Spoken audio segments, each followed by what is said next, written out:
Great. Okay, welcome to the CEFACT Global Trust Registry project meeting on the in Australia, the morning of Friday, the 6th of February. Good to have a number of people on the call. We will follow, as normal, our intellectual property rights and open development process of the CEFACT body. So this meeting will be discussing how we want to progress the project and what we're doing, but the outcome of this work will be open source effectively and royalty free. So that's the nature of the work we do. For today's agenda, which I'm very happy to move around with the attendees we have, but we'll do a quick recap of the previous meetings. We can even recap yesterday's meeting for 17 hours ago that we had. Then I think mostly it's been Sankarshan and I working through these GitLab issues. We'll kind of do a kind of a heads up about what we've been doing with all the documents and stuff. Then if we're interested, and given you're on the call as well, Brie, I'd love to show you kind of how the prototype pilot stuff works, and you can kind of you can give feedback in the call, of course, but also give feedback later about how you think that works. And then we'll talk about actions and stuff from there. So 2 weeks ago, in the meetings we had 2 weeks ago, we were basically in this sort of phase, if you like, of reviewing the documents, simplifying the documents, making sure we're making the right points. We had a number of review comments from a guy called Brett Hyland, who's well known in NATO, you know, by the nodding, and they were quite clear about making something simpler and where there was some sort of confusion. So we generated a lot of issues out of that, and we've done a lot of work against that. We also talked 2 weeks ago around this, no doubt we'll come back, discussion on identifiers and the need to explain to readers of both the grid concept and DIAs that these are not new identifiers, that the sort of UN member states' ability to decide what identifiers they use to coalesce in Europe to one EU ID if they choose, or to use an LEI, it's their choice. And the digital identity anchor isn't a new identifier, it's a kind of trust envelope that you put around the outside of existing identifiers. So that was a conversation that was sort of 2 weeks ago and quite current. And one of the improvements that we realized we needed to make to the text came out of a LinkedIn comment from another party, which was that they'd noticed we'd use nation state as well as nation and country and whatever, and we've decided we should be quite clear and precise and use UN member state, because the two words nation state actually can mean quite different things to different people. So kind of if we're clear and use UN member states. So we've made an effort to do that, and that's been one of the other changes we've put through. So all this work has been done in this GitLab environment, which is a standard GitLab environment which automatically builds the web pages that you see on the UN.opensource website. So if I now flip to there, this is a view of the issues that we have that are open, and you can see those in a sort of variety of forms. I don't know why the issue board looked a bit simpler. Issue board. Okay, so the issue board is a view of the issues that we currently have. So what Sankarshan and I have been doing is to kind of work through a whole bunch of sort of different issues that have been raised, both from Brett's comments and from our own, around why we need to clarify and do things. Those have been changing the contents of the web pages that are presented as the grid documentation. So if I jump to this document view now, this is the web page that's live. You can all access this web page. What we've done is to, for example, rename these documents and order them so that when you look at them and there's a sort of list of things, the first thing that comes up is the economic argument for the project and the grid. The next thing is about the sort of legal governance and target operating model, kind of what the thing will be.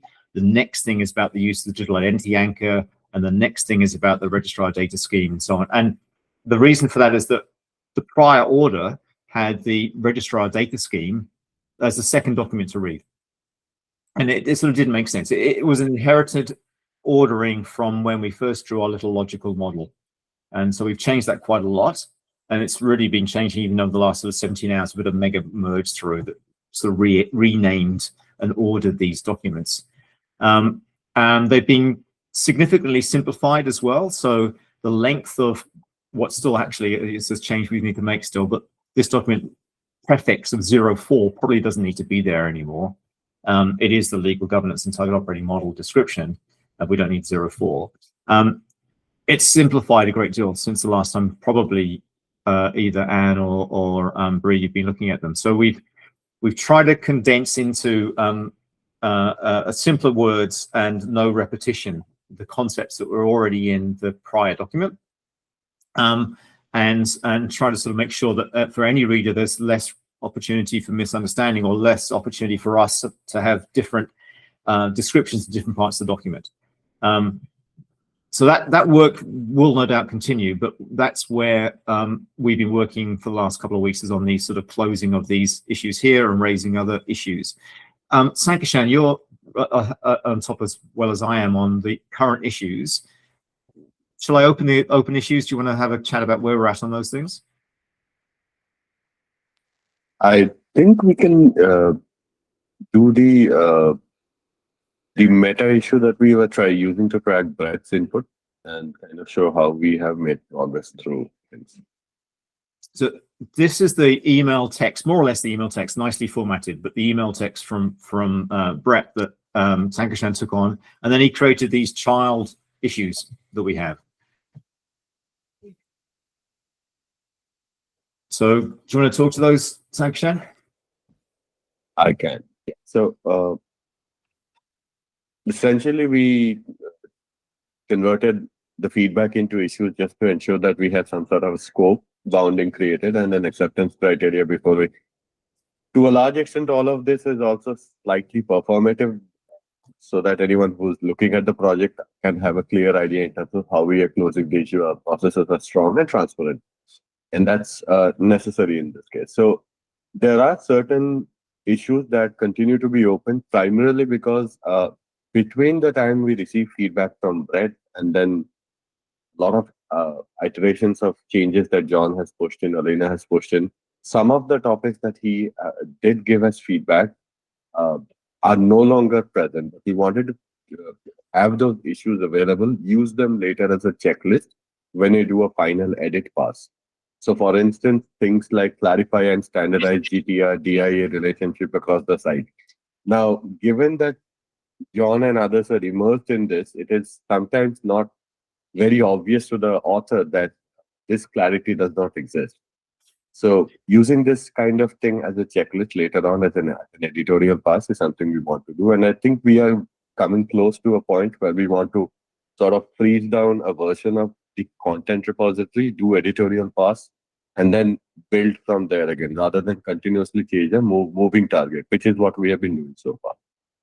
And that's kind of about it. I mean, there are quite a bit of issues. I think this one has around 27 or 8 added, but none of them are required major changes, barring, I think, one, which was the place where we went and split out the economic argument document into a more simplified format and then kind of extracted the technical details into an appendix.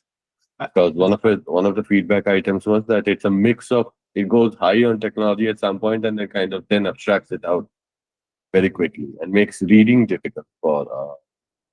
We haven't done any readability checks though at this point, and I don't really know whether we want to. And I want to give a call out to Sankishan for that work on the economic argument. So he's done the heavy lifting to sort of simplify this document you're seeing here, which is presented on the website as the economic argument. And it's, if I were to show you the GitLab sort of place where that's held, it's inside the documents folder, and it's this file here, the economic argument markdown. And that's how we're kind of working. We edit these markdown documents through the Git processes, and then you commit a change, and then it gets published, assuming the build process works. But this economic argument now should be very much simplified in terms of it should be legible and readable by all, but primarily intending to be read by, say, ministers or economists or people like that.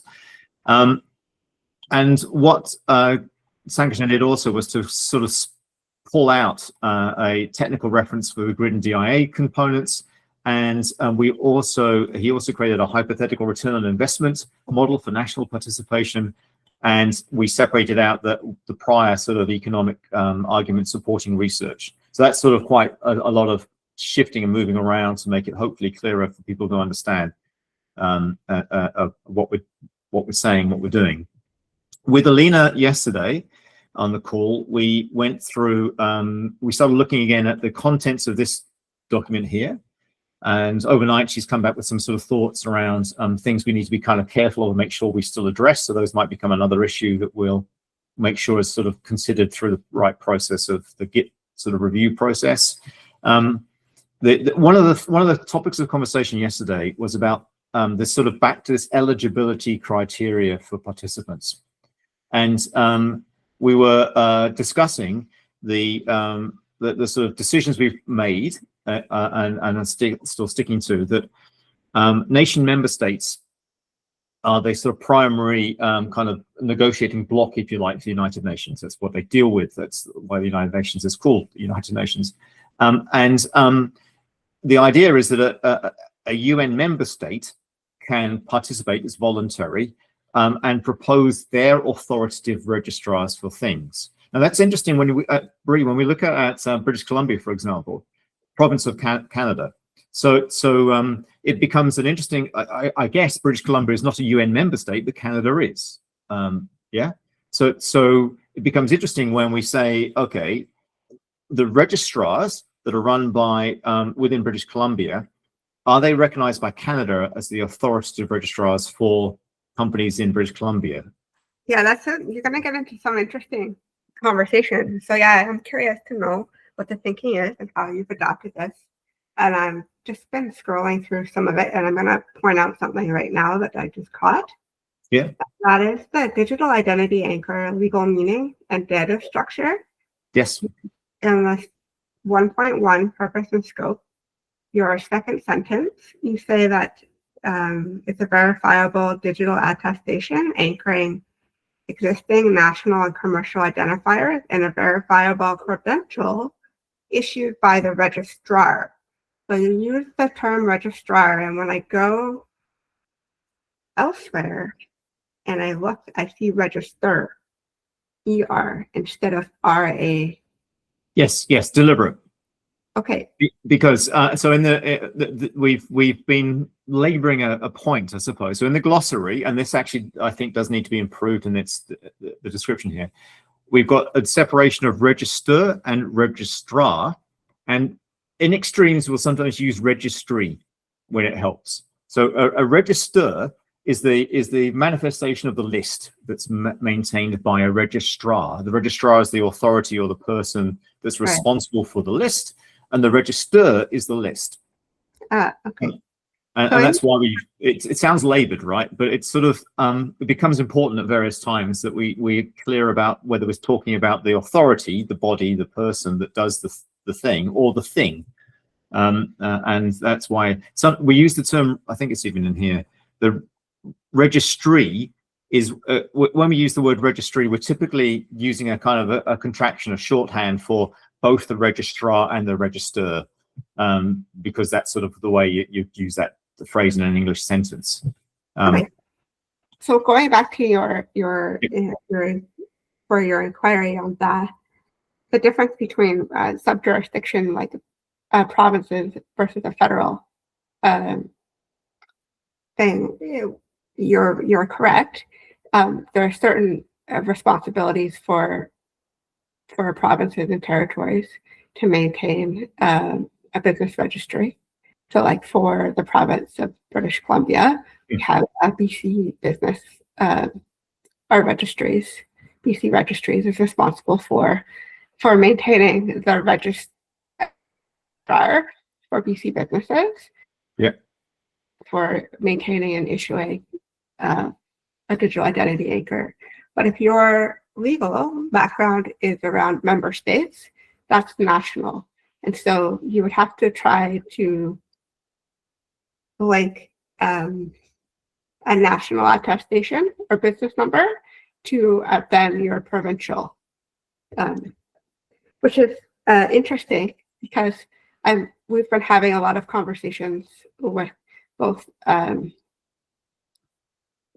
at the provincial level, so the BC business registries, and the registrar, but then also the interest at the national level to come up with something that is at the federal or national level that is a provenance piece, right? So, Which is would be different, somewhat different, and net new. I think there's going to be. Okay, this is a very interesting conversation. Thanks, Bryn. I think so where I think there's light in this tunnel, right, is that we can say sort of an axiomatic statement that it is possible now to determine there are things that say a company is a Canadian company, right, and probably also that is a Canadian company registered in the province of British Columbia. Yeah. And there's probably a legal kind of trail that describes the origin of recognition of a Canadian company and the registration processes or authority of British Columbia in this sort of chain of evidence, if you like. So where I hope the answer lies, because it's a bit like that for Australia to some extent. We've got independent states and territories, and they have their own laws and so on. Is that if the UN member state, Canada, says our registration for commercial entities is by the following registrars, and they effectively then list the provinces of Canada and their registrars, then we're okay. That's from our grid thinking point of view. The authoritative UN member state participant has said this is how we register organizations, and these are the authoritative registrars that operate registration processes. That I think that works. It's okay for a UN member state to have lots of registrars. Okay, great. Okay. But I do really, sort of let's not say that that's decided, but it's very much important to investigate and check, right, how that works. Mm. Because that's sort of a very, so we're back to the eligibility. So this is the eligibility core requirement has always been the idea of UN member states. And the reason for that was that's the coin that is dealt with by the UN all the time. Also, it prevents uncertainty about whether other important registries are included. So, Dun & Bradstreet's, Glyph, GS1s, right? All these, well-known registries that have purpose and utility in the world of commerce and supply chains and so on, should they be in the grid? And our answer to date has been, we recognize their importance and their significance, but they're not really what we're thinking of in terms of the grid, the Global Registrar Information Directory. So we've used this UN member state authoritative registrar as a sort of a criteria which prevents us having to think about inclusion of Dun & Bradstreet and GS1 and Glyph and so on. Go. I'm curious to know, with that understanding in mind, the member states, where does the commitment around First Nations, right, and government-to-government interactions with First Nations, and how? Yeah. So we're that's a great question. We have the same sort of challenge or opportunities in Australia as you do in Canada in that case. So what's really important for us is that is to sort of tread lightly. Do go anywhere we have the right to go or right to say. It is entirely appropriate for any country, using another term, to decide to recognize the significance of First Nations people and to do whatever and having that's their call. We're not saying anything about that. If that UN member state in which that First Nations people exist say that we recognize their authority in the following registration processes, well, great, they can be recognized in the grid. So the UN doesn't make the decision. The UN member state makes the decision. The grid is trying to remain not liable, if you like, for the decisions and the laws of other countries. It mustn't dictate or influence. Is the kind of approach we're taking. But there's another answer, I think, to your question, Or maybe another question, maybe to your question. It depends. That's the answer. No, the reason it depends is if we are only interested in company identifiers, for example, and land, maybe we simplify our lives and say, to begin with, in the grid, the first two types of registries, using that word, that we are interested in are those that register companies or organizations and those that register land and its use. Because those will do a fairly large amount of heavy lifting for supply chain sort of assertions and claims. That probably means that whilst in the country in which it's been discussed, it is important to understand whether something is a First Nations land or not, and what rights that gives the First Nations people and so on. That then becomes the appropriate discussion of that country and not the appropriate discussion of the United Nations. The country says, this is our registrar or our registrars, and this is the legal basis upon which they are founded. We accept that. Yeah, we don't argue it. Okay. Is that okay? So there's two. Yesterday's discussion with Alina, there were two kind of 2 points that we were chewing over. One was our eligibility criteria for registrars. What kind of registrar authority do we recognize? And the second was, what type of registers are we going to be interested in initially? And we're trying to sort of make our lives simpler and therefore possible in the first release of the grid, so that it's clear who is able to participate voluntarily and what kind of things we're interested in their participation for, which is supply chain, trade, commerce. It's UN CEFACT after all. It's not going to be interested in other things. The next thing, last thing, and I need to go to Sankashan and might say, have I forgotten something? One of the other things of the conversation yesterday, when the grid becomes an operational system, the idea is it's run like ICAO PKD, which means the participants are the controlling board for the grid. So the participants then say, okay, we started with business and land.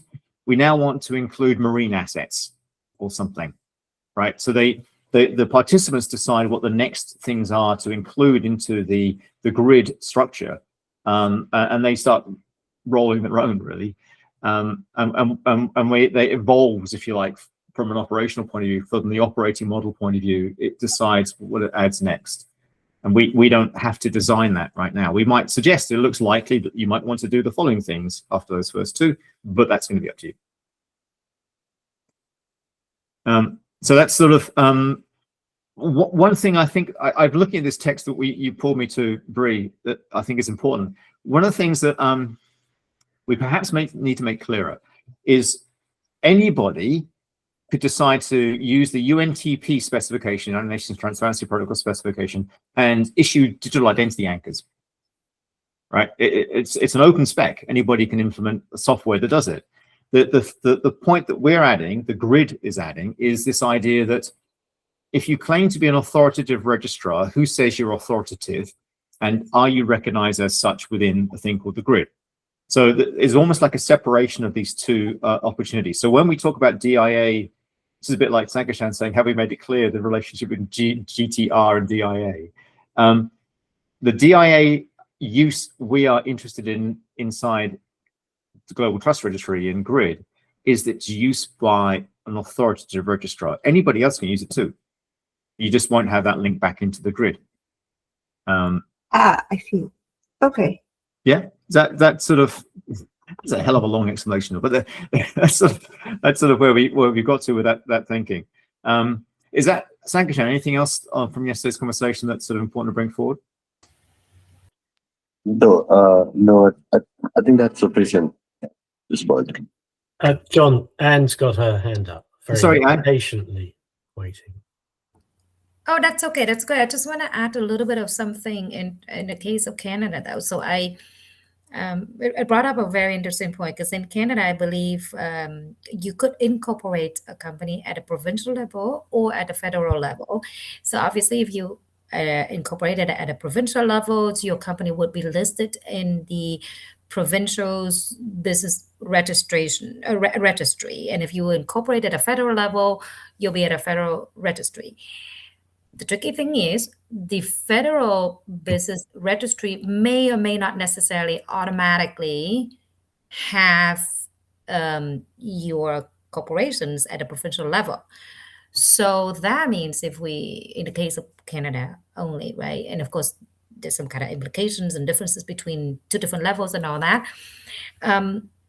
But if you include only at a national level, there's a chance, and I don't, I mean, I can't claim that I know for sure, but I believe that it's not necessarily, may not include it, all the businesses that are registered at the provincial level. So I don't know if they fix that, but that could be. So it's a great point, Anne. And Bree, I want to nod towards British Columbia as being a leader of the use of verifiable credentials and other technologies for quite some time now.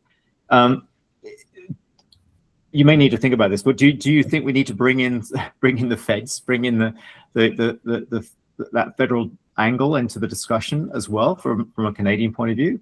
I don't want to lose momentum with the interest that British Columbia has. I don't want to sort of shackle you. Well, yeah, it's a good question, and you're right, Anne. Just because something is at the provincial level doesn't mean that it's registered at the national level. Right. Or the requirement business that's within the jurisdiction of the provinces, and for business that operates in multiple provinces, they may choose a federal registration, but they are, to my understanding, required to register within the province if they are doing business, right, operating. However, the requirement for federal registration isn't. It's not a one-to-one, and so it's not like we can just go to the federal register and know that we're good. Exactly. Yeah, and so that's where I think that if for participation in the grid, for the global registry, it has to be the nation member states. You're looking for a federal level registry, and I'm not sure how we're gonna. But I agree. I don't think that I'm not expecting an answer in this discussion. I think we need to probably do some work on it to find out. But one thought that crosses my mind is one of the reasons that British Columbia is so interested and keen is, of course, the work you have in critical raw minerals and mining and so on. And inevitably those, well, not inevitably, but often those products are exported. Yeah. And it becomes interesting to know the country of origin of such things. Now, in that instance, you have an organization that I would assume has to be federally recognized because they are in fact exporting outside of Canada. It's possible to imagine that a provincially registered business could do other work with other provincial businesses and not need to have any international or federal recognition. But as soon as it starts doing anything to do with export, I expect that they have to have a federal registration. That's a very good point. I was actually looking that up, and I don't see anything that stop a company registered at a provincial level doing business outside of Canada. I think if you do business in multiple provinces, you may actually have more trouble than really do business outside. I don't see any restriction of. At least it's not first glance, right? So I don't claim to be a legal expert here, but it's not necessarily that straightforward. That if you do business with outside of Canada, you have to be at the federal level. What's interesting about that observation, and I'm not saying it's wrong, it's interesting because this idea of country of origin is a fairly well-known phrase for a variety of reasons in sort of a border control and other things. And unless that's made clear by the registration in the province of Canada that it's Canada, and to make it clear, you'd expect that there's some recognition by the federal government that a province issuing a registration is actually recognition of Canadian business, right? It somehow, anyway, I suspect there are more joins and links in this than first meet the eye. Hopefully it'll be I think we probably should raise an issue about this point. Within Australia, whilst we have our states and territories, if you register a business in Victoria, where Joe and I are sitting right now, it's automatically added to the national register, to the Australian Business Number ASIC controlled register, even if you register in Victoria.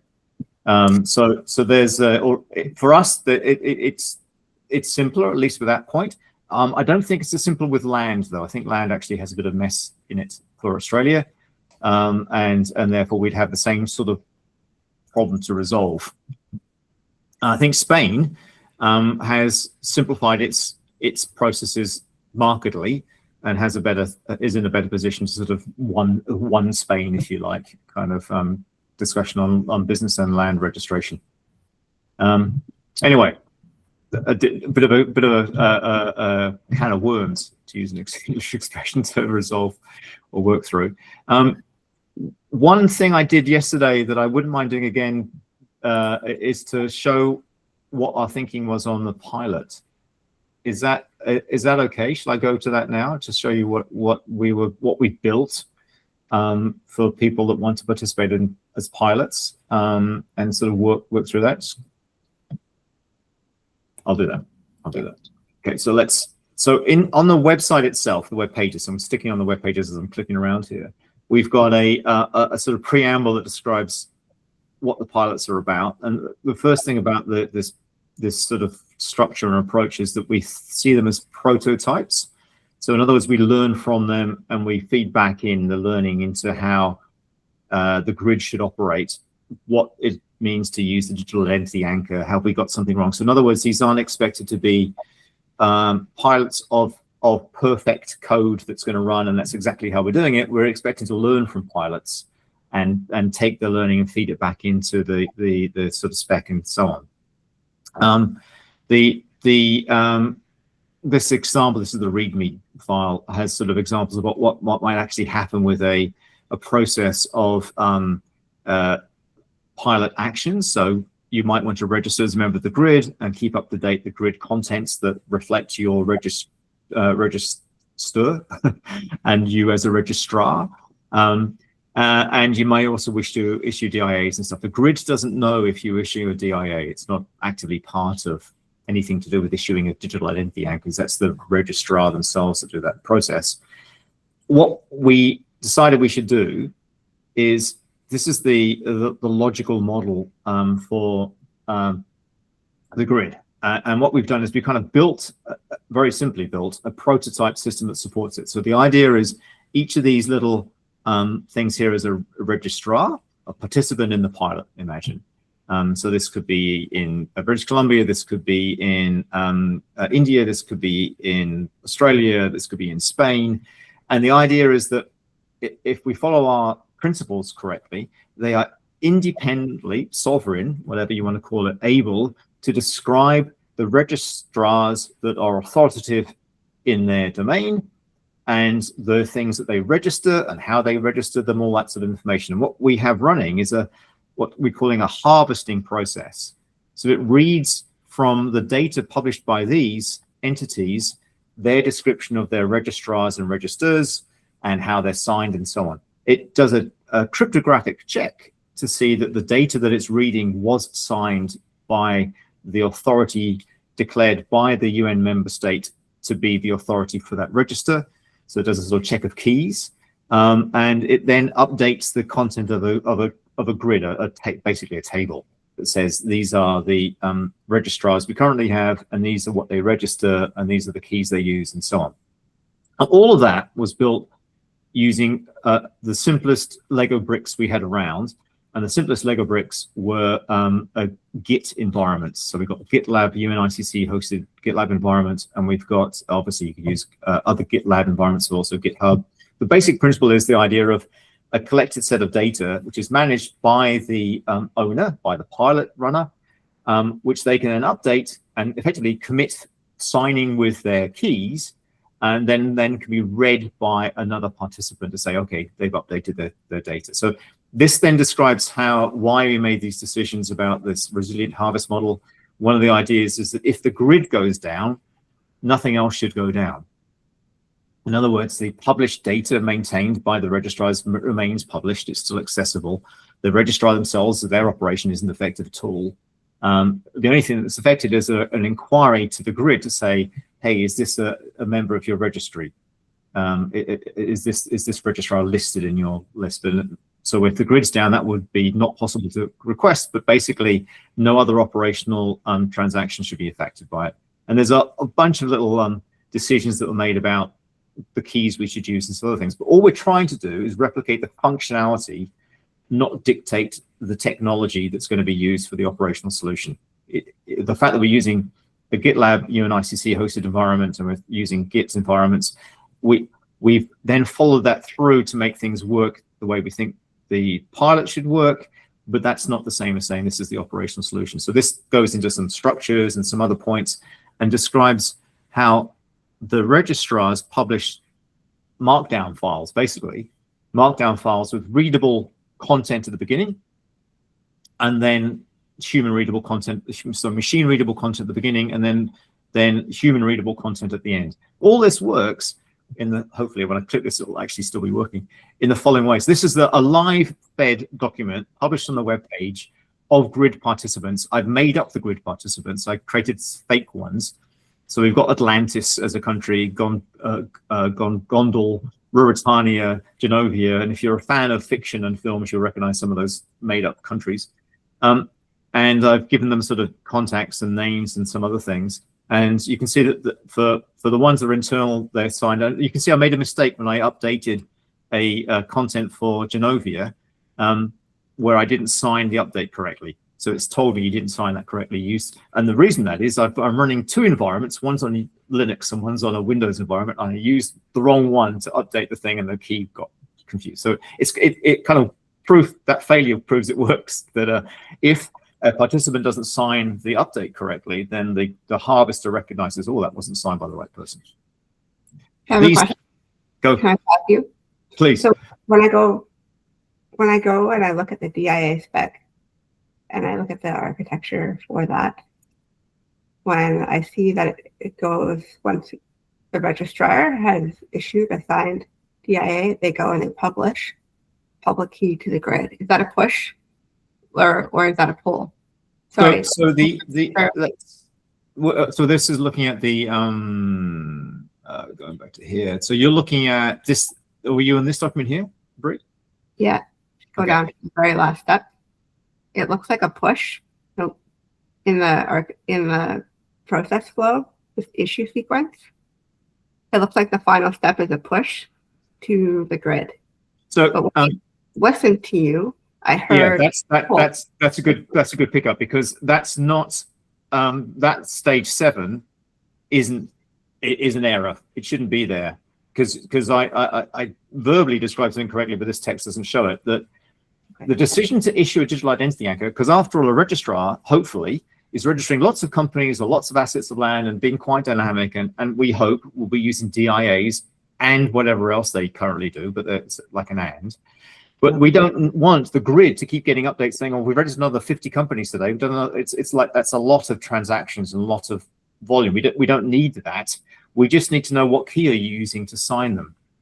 So this step 7 only really occurs when the registrar decides to update their keys. It doesn't occur every time they issue a digital identity anchor for an applicant. Okay. And that's so that we need to correct that in the schematic that's shown there, because And that harvester, so that what's the trigger point for? So the harvester currently works on a timed basis. So a lot of this I've taken out of the EKO PKD model. So they have a daily update.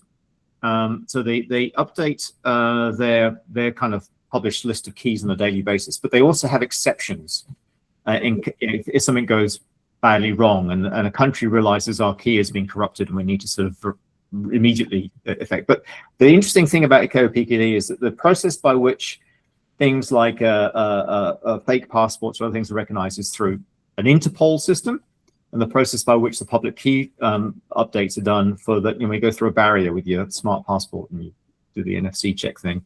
That's a sort of separate path. So there's two different systems running when you get your check of your passport at a barrier. So I think we can, for the pilot, sit with a simple kind of like I think actually it's daily, not hourly, a daily update of the list of registrars in the system, but we can trigger that to run at any time. So it's a pilot. We can make our own rules up, and that's actually the process of learning about operationally. Do we want this to run more frequently? Do we want our participant to tell the grid, I want you to read my data?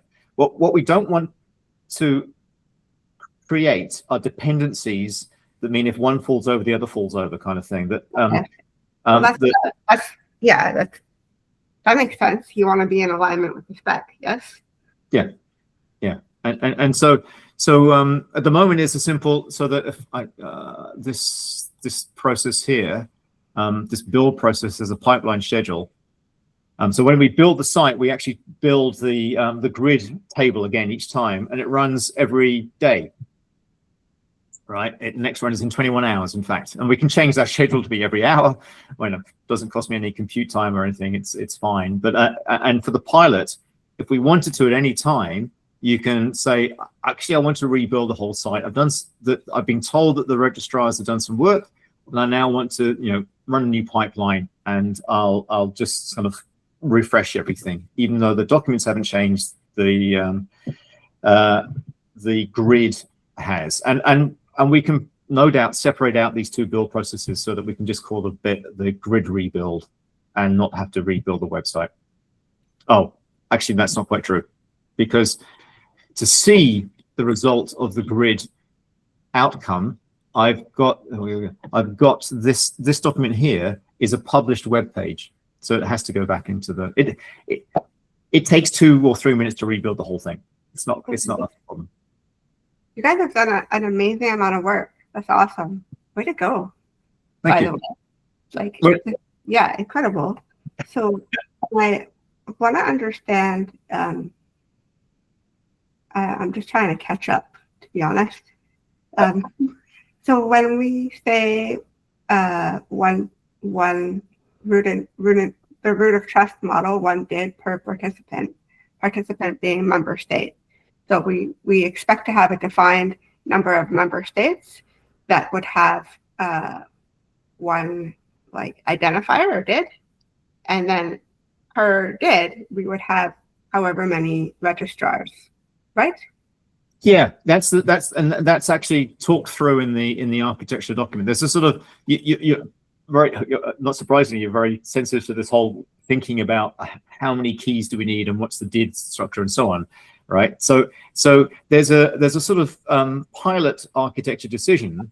Do you want every register and the registrar of each register to have a separate key? If you wanted to sort of break it right down, you could then imagine having separate signatures, and therefore the land registry of a nation state would have a separate key to the business registry and yes, that would make, I can imagine that being useful at a point in time, but it's also another layer of like key management and complexity for pilot participants. So it's, for me, adding in the idea of each and every, look at this as rows, each and every row of this table has a new key. We could do that, right? But if participants say they'd like that, we'll add it in. Okay. Joe.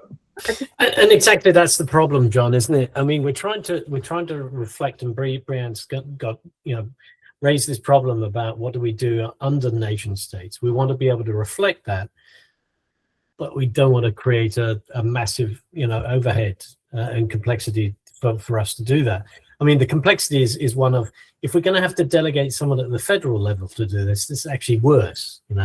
So in essence, I think the challenge is probably better to recognize that there are multiple registrars under a national umbrella that need to be identifiable. And you're right, land registries, we've got exactly the same problem in Australia. So the way, I think, Joe, I mean, we're both. I'm certainly very prone to over solutioning kind of thing. Like, oh, here's a solution. So one way we can imagine our current building blocks doing this for us is sort of very similar to what we're already doing. So imagine that the federal body that recognizes stuff, land. I imagine we have one in Australia. There's some sort of federal government thing about land. Says, okay, I'm going to create a DID thing and my own keys, and I'm going to authenticate, recognize, do a DIA of the separate state and territory land registries, so that they now have a DID where they can say, look, I am a land registry for Victoria, says the federal government, and you've got their key, and here's my key enshrined with their key, and now I'm going to participate in the grid because I'm a recognized sort of chain of authority from the federal government, which is the basis upon which the UN member state would work for Australia. And that's exactly right. But the problem is that the maintenance of their registry is still their problem, right? Yeah, it must be. It must be so. Yeah, Absolutely must be so. There's this idea about liabilities where we've been careful with the grid to say we're not liable for the content of your registry. You must be responsible for that. We must not take responsibility for that. Similarly, the federal government probably has the same reality about not being responsible for the content of the British Columbian registry, but requiring that the British Columbian registry maintains its registry appropriately. So it's a role access issue that we need to reflect in the grid that says, if you want to monitor, if you want to modify content associated with this, provincial content, then only this person can do it. And that's yes, an interesting challenge. And the simple way we're doing it, I mean, again, the pilot doesn't necessarily reflect the reality that we'll end up with. It's actually the way to exactly tease out these decisions, these architectural design decisions, right? So we go back to this diagram. The way we might do that is that we read locations. In this instance, very simplistic kind of Git repositories, right? So we're given so you can imagine a Git repository structure where we're given a federal Git repository, we're given a Git repositories for each of the states, and we're reading them, and therefore the determination of authenticity and authority is done at a particular level, and all we're doing now when we're harvesting is just reflecting that data has been signed, and there's the key that used to sign it, and it kind of makes it simple at the operating level. But necessarily, when a participant says we need to have a new registry added for British Columbia, for facilities or whatever else, then there needs to be some way of saying, okay, make sure we've got the chain of evidence that says you authorized that participant, and we'll link to them. But it needs to be from the UN member state. Didn't expect this to be such a lively discussion today. Bree and Anne and Mark, I know you've been on the call as well. I'm not expecting that this to be resolved quickly, right? This is a very important discussion to kind of keep working through.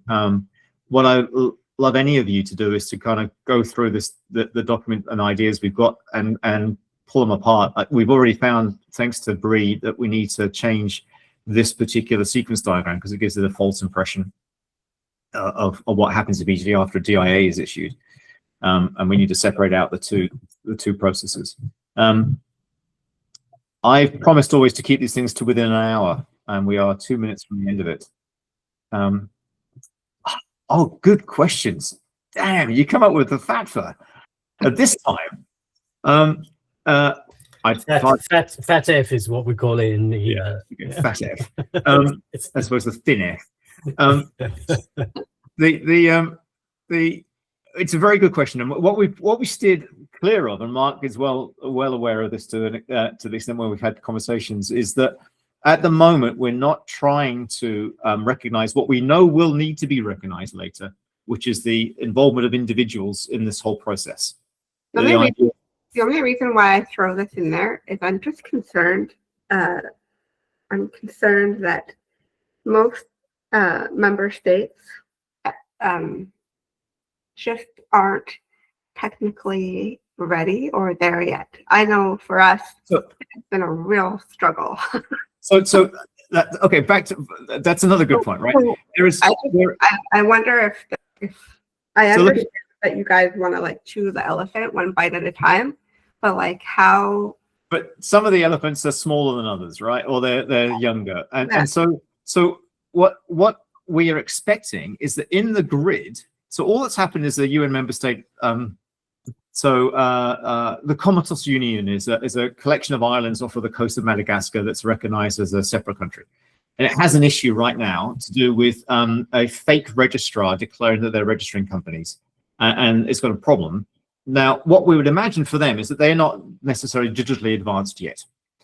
So what we would want is the country code for the Comoros Union. I can't remember the name properly now, and some link to them if there is a website or something, and a description saying we are the authoritative registrar for this nation state. This is what we register. This is how we register it. These are how you'll identify a registration that we've made. And if you want to check our registration, then here's how you check it. None of that may be digital. It might be a phone number. Yeah, you ring this number. Hopefully not, but it could be something like that. And that's been anticipated slightly by the schema that was updated by Steve Capel, where he's helped put in this idea about how do you check, what's the query endpoint for finding out whether a registration was actually done by a particular registrar. So you're right, Bree. We will actually expect most of the participants in the grid to start with don't have a cryptographically verifiable issuance of anything, actually. Australia doesn't. Hmm. And yet I'd want the ASIC and ABN in here. Okay. Wait, thank you for.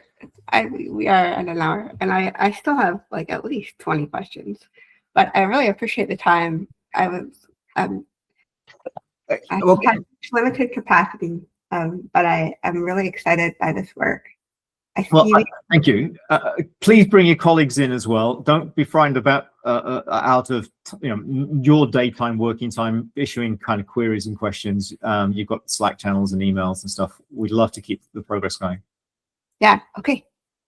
Okay. Right. Thank you, everyone. Thanks for participating. Great Good to see you all. Guys. It is good. All right. Cheers, guys. Thank Bye. you. Take care, guys. Take care.